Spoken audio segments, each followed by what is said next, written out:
지난 6.4 지방선거를 끝나고 거의 무승부다 이렇게 이야기했는데, 저희들은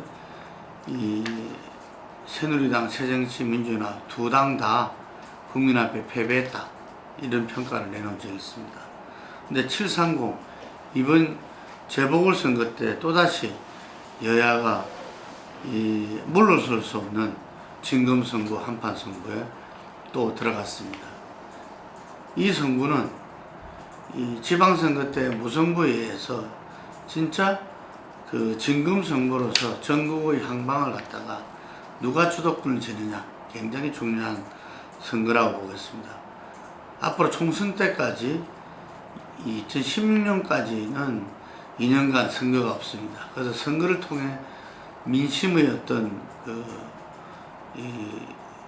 나타내는 것이 아마 이번 선거가 상당한 오랜 기간 동안에는 마지막 선거가 되지 않나, 이렇게 보여집니다.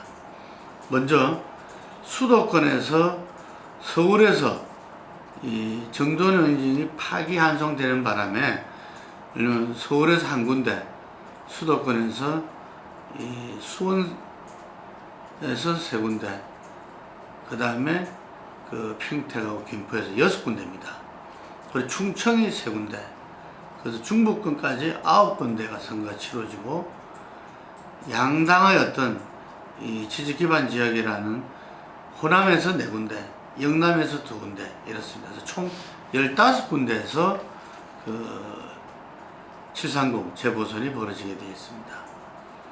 먼저 보면은 가장 핵심은 이제 누가 뭐래도 동작을 선거가 될 수밖에 없습니다. 서대문 재보선이 없어짐에 따라서 동작을 선거에서, 서울 선거에서 어느 당이 이기느냐, 굉장히 중요한 선거가 될 거고, 지금 양당의 아주 1등 주자들이 다 거론되고 있죠, 동작을 해. 근데 과연 동작을 해서, 예를 들자면은 새누리당에서는 김문수 경기지사가 지금 경기도에서는 선거를 나갈 수가 없습니다. 도지사 사퇴를 안 하셨기 때문에. 그래서 보궐선거 나간다면은, 재보선 나간다면은 동작 을밖에 없습니다. 그래서 동작을에 김문수 지사가 올인하지 않느냐, 이 생각이 들고요. 새정치민주연합에서는 오늘 금태섭 대변인이 출마 선언을 했습니다. 안철수의 최측근이죠.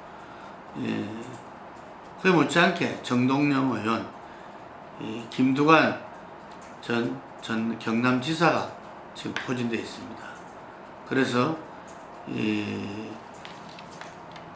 여건이, 새누리당이 김문수 지사로 정해진다면은 그에 따라서 맞춤 공약을 이야기했던 새정치민주연합에서는 신여인 금태섭으로 내보낼 것이냐, 아니면은 중진인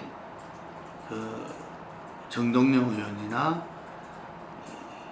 김두관 전 지사로 나가느냐, 아주 흥미진진한, 또 가장 향방이 걸려있는 선거를 안 할 수 없습니다. 수원 선거도 손학규 지사 2번의 대선 주자로 뛰었었죠. 후보는 한 번도 못 됐지만, 누가 뭐라도 야권에서 공이 대선 주자에서는 지금 현재 문재인 의원, 안철수 의원, 그리고 박원순 시장까지 거론되고 있지만, 손학규 전 경기지사, 손학규 전 대표를 안 넣을 수는 없죠.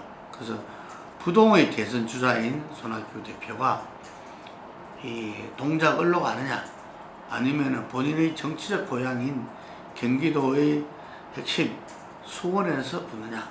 수원으로 간다 더 많은 것 같고, 수원에서는 민주당이 3곳 중에서 어려운 지역이 수원병 8달구입니다. 이번에 지사가 된 남경필 지사가 당선자가 국회의원으로 있었던 8달구, 여기에서는 박근혜 후보가 한 5% 정도 문재인 후보한테 이겼던 지역입니다. 그 상당히 어려운 지역이죠. 이번에 도지사 선거에도 한 5% 정도 이겼습니다. 그래서 이 새정치 쪽에서는 어려운 지역이지만 아마 이 지역에 손학규 지사 가서 전체적인 어떤 수도권 선거를 주의한다 이런 이야기도 있습니다. 예, 그래서 1차적으로 동작 어리고 다음은 바로 수원입니다. 수원에 상당히 새누리당으로서는 나경원 전 의원, 오세훈 전 시장 뭐 이렇게 이런 분들이 거명되고 있습니다. 예, 이에 비춰서 새정치는 금방 말씀하신 손학규 전 대표 그리고 김상곤 전 교육감 이런 분들이 되고 있고, 지역 출신으로서 예를 들면은 이기우 전 의원, 이대희 전 위원장 뭐 이런 분들이 지금 이 수원 선거도 많은 자원들이 오르내리는데, 특징은 보면은 이 새정치민주연합은 뭔가 수원에 연고가 있는 사람, 지사나 교육감을 했다든지 수원에서 의원을 했다든지 위원장을 했던 이런 분들에 비해서 이 새누리당은 뭔가 이 지역 연고를 떠나서 어떤 중앙 정치인으로 통했던 분들이 어떤 재보선에서 새로운 어떤 돌파구를 찾는 이런 느낌이 있습니다. 수원 선거가. 네. 그리고 지금 일제히 이명박 대통령 때 비서실장을 했던 임태희 전 실장이 지금 평택에 출사표를 던졌고요. 그것도 경기도 김포는 본인은 동작을 출마를 이야기하지만 김두관 전 지사가 또 이야기되고 있습니다. 이래서 수도권 6군데와 충청은 이렇게 대전에 대덕구가 있고요. 이 대덕구는 어떤 면에서는 우리가 5% 이내, 3% 이내는 경합지역으로 봐야 되는데 이 지역은 3% 이내 지역으로 경합지역으로 봐야 됩니다. 대전 대덕구는.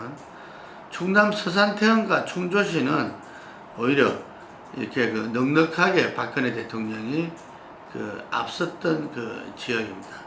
특이한 거는 서산태안에서 이번 도지사 선거에서는 안희정 지사가 5% 정도 이겼네요. 보니까. 예. 근데 충주시는 윤진식 후보, 윤진식 의원이 있을 텐데 지사 선거 때도 한 4% 정도 이겼고요. 이게 뭐 박근혜 대통령은 문재인 후보한테는 거의 20% 정도 이겼던 지역입니다.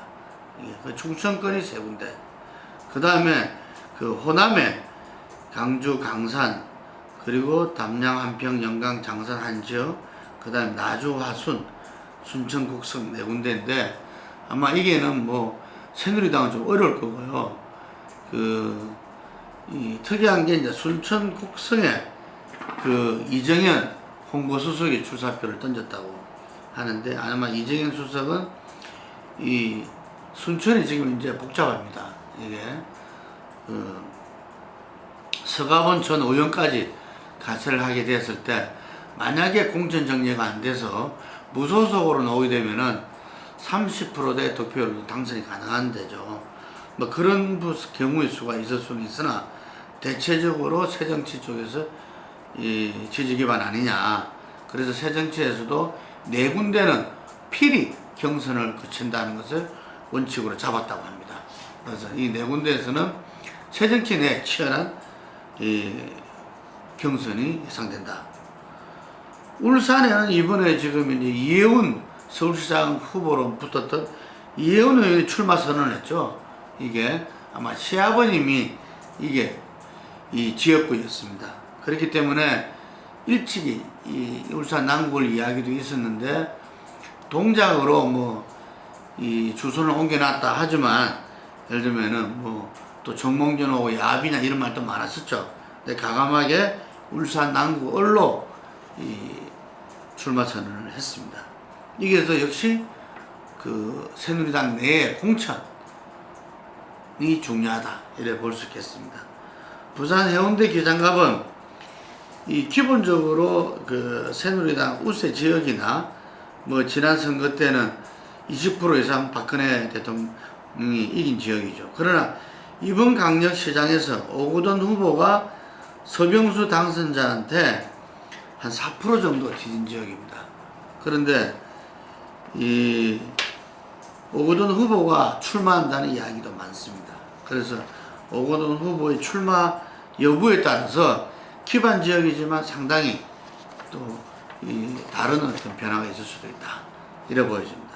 전체적으로 보면은 수도권 6군데는 세 군데씩 서로 우리가 지난 12년도에 그 대통령 선거 18대 대선과 이번 6.4 선거에서 강력단체장, 기초단체장 선거를 비교해 봤을 때 5% 정도 이상 차이가 난다 하면은 우세로 보는 겁니다. 그래서 새누리당 우세 3군데, 새정치민주당 우세 3군데, 수도권은 지금 반씩 날아가는 거고, 충청도는 이 일반적인 예상과 달리 오히려 새누리당이 2군데에서 우세하고 1군데는 경합입니다. 그래서 호남은 아무래도 새정치가 우세로 이렇게 봐야 되고, 이 영남 같은 경우에서도 이 울산하고 부산 해운대 기장갑은 새누리당 우세로 봐야 됩니다. 그러면은 우세 지역이 15군데에서 새누리당 7군데, 새정치민주당 7군데, 경합 1군데, 마치 지방선거 때 팽팽했던 것만큼이나 이번에 새정치민주당 야당이 좀 우세한 가운데 선거를 치를 거라 했는데, 지난 대선과 그리고 지방선거 결과로 보면은 이렇게 팽팽하게 출발했다, 이렇게 볼 수 있겠습니다. 하지만 현재 그 새누리당이 현재 국무총리 후보들의 입단 낙마와 그리고 현 총리의 그만두겠다, 책임을 지고 통감하고 그만두겠다는 현 총리가 유임된 데에 따른 어떤 민심의 어떤 이탈, 최근에 박근혜 대통령이 최초로 잘하고 있다보다 잘못하고 있다가 더 높았죠. 이게 이 지방선거 때도 마지막에 박근혜 마케팅을 통해서 새누리당이 그래도 무승부를 이뤄냈다라는 게 중평인데, 이번 7.30 재보선 때는 과연 박근혜 대통령이 그 역할을, 선거의 여왕의 그 역할을 또 할 수 있을 것이냐, 그게 만약에 좀 어려운 상황이다 보면은 7대7대1 지금 박병의 승부지만 조금 야당이 유리한 거 아니냐라는 평을 하고 있는 것 같습니다. 자, 이제 이 730 재보선에서 양쪽 당 공천관리위원회가 다 떴는데요. 무엇보다 중요한 건 1라운드는 어느 당이 공천을 갖다가 국민이 원하는 후보, 경쟁력 있는 후보를 갖다가 해내느냐에 달리는 것 같습니다. 그래서 7월 초 정도에 그 모습이 드러나리라 보는데, 아마 지금 물밑에서는 공천을 두고 양당 모두 깊은 고뇌와 또 후보들끼리 엄청난 쟁투가 벌어지고 있다고 봅니다. 그래서 요 다음에는 바로 그 공천 사항이 어떻게 진행되는가를 여러분과 함께 하겠습니다. 네, 여기까지 하겠습니다.